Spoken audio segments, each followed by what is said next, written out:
यहाँ पर मुख्यमंत्री की ओर से दिए गए हैं। बहुत शुक्रिया आपका इस तमाम जानकारी के लिए। अब आगे बढ़ते हैं। बीजेपी ने कुछ सालों में समाज के लगभग हर वर्ग और जाति में पैठ बनाई है।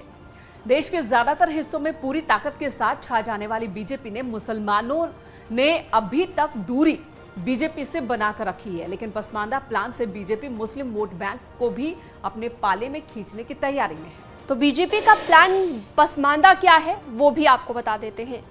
पसमानदा का मतलब वंचित और शोषित वर्ग के लोग। भारतीय मुसलमानों में 85% इसकी आबादी है। दलित और पिछड़े मुस्लिम वर्ग इसमें शामिल हैं, जिन्हें बीजेपी सरकार में आरक्षण और योजनाओं का लाभ भी मिल रहा है। इन्हें मुख्य धारा में लाने की कई पहल की गई है।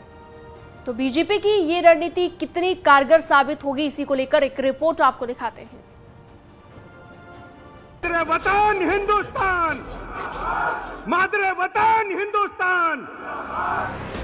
ये जंग चुनावी है, ये हुंकार सियासी है और 2024 में बीजेपी की पसंद पसमानदा है।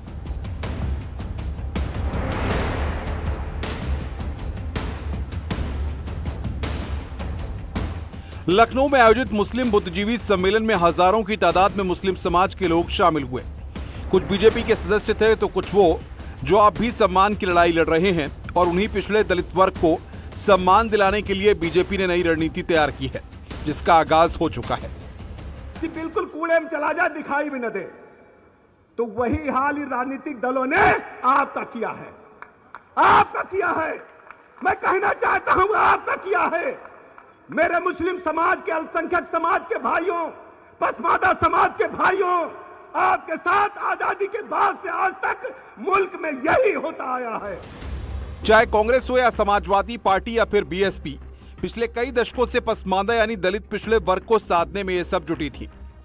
85% मुस्लिम वोट बैंक के जरिए सत्ता में भी आ गए, लेकिन अब उत्तर प्रदेश सहित देश में हालात बदल गए हैं।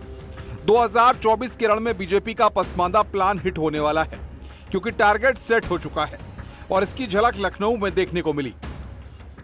लाखों की संख्या में मुस्लिम नौजवानों का, बुजुर्गों का, माताओं बहनों का नाम उस निःशुल्क मकान पाने वालों की सूची में है।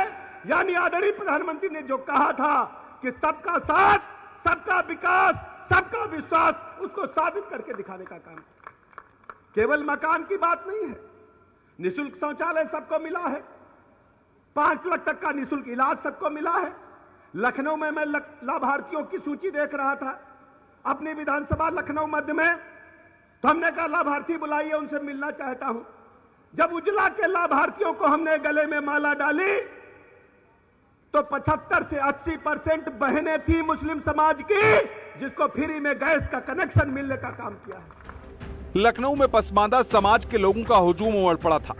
लोग बीजेपी में जाने को बेकरार दिखे, और अगर ये रणनीति धरातल पर उतर गई तो लोकसभा चुनाव की तस्वीर कुछ ऐसी होगी जो पिछले चुनाव में देखने को नहीं मिली। क्योंकि भारतीय जनता पार्टी ने पिछले कुछ सालों में समाज के लगभग हर वर्ग और जाति में पैठ बनाई है। देश के ज्यादातर हिस्सों में पूरी ताकत के साथ छा जाने वाली बीजेपी से मुसलमानों ने अभी तक दूरी बनाई हुई थी।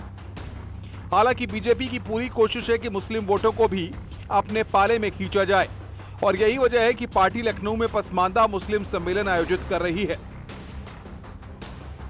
हैदराबाद में प्रधानमंत्री नरेंद्र मोदी ने पार्टी से पसमानदा मुसलमानों तक पहुंच बढ़ाने का आह्वान किया था। ऐसे में राजधानी में होने वाले सम्मेलन को मुस्लिम समुदाय में पार्टी की पैठ बढ़ाने की दिशा में पार्टी के रोड मैप का अहम हिस्सा माना जा रहा है। अगर बीजेपी पिछड़े या पसमानदा मुसलमानों का थोड़ा सा भी समर्थन हासिल हो जाता है तो पार्टी लगभग अजयी होने की स्थिति में पहुंच सकती है, और वो रिकॉर्ड भी टूट जाएगा जो 2014 और 2019 के लोकसभा चुनाव में नरेंद्र मोदी के नेतृत्व में पार्टी ने कायम किया था। लखनऊ से न्यूज़ 18 के लिए संकेत मिश्रा की रिपोर्ट। और बीजेपी का पसमानदा प्लान कैसे हिट होगा, ये राज्यसभा सांसद गुलाम अली खटाना और अल्पसंख्यक मोर्चे के महामंत्री साबिर के बयान से साफ हो जाता है। तो आज मुस्लिम समाज के दोनों नेता पसमानदा के सम्मेलन में शामिल हुए थे। क्या कुछ कहा, सुनिए।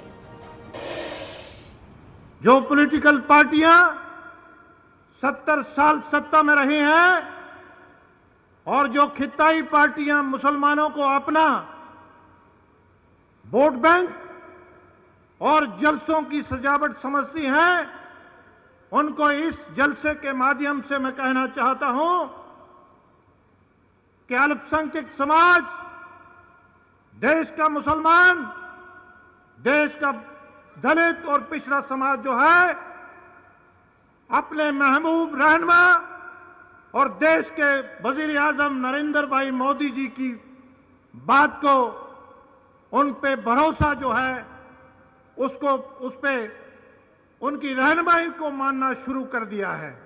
यह हम लोगों की जिम्मेदारी है, यह हम लोगों पे फर्ज है कि जो शख्स हमारे लिए सोचता है, जो मेरे कदम से कदम मिलाकर चल रहा है, यह हम लोगों पे जिम्मेदारी है कि इस पार्टी के साथ भी हम लोग कदम से कदम मिला के चले। जो मेरे हक की बात करता है, जो मेरे आने वाले नस्लों की तरक्की सोचता है, जो हमारे लिए यह कहता है, ऐसा प्रधानमंत्री 14 प्रधानमंत्री इस मुल्क ने देखा, किसी ने इंटरनेशनल फोरम पे ये जाकर नहीं कहा, किसी ने ये जुर्रत नहीं की जो ये कहा कि मेरे मुल्क के मुसलमान मेरे मुल्क से कभी गद्दारी नहीं कर सकते।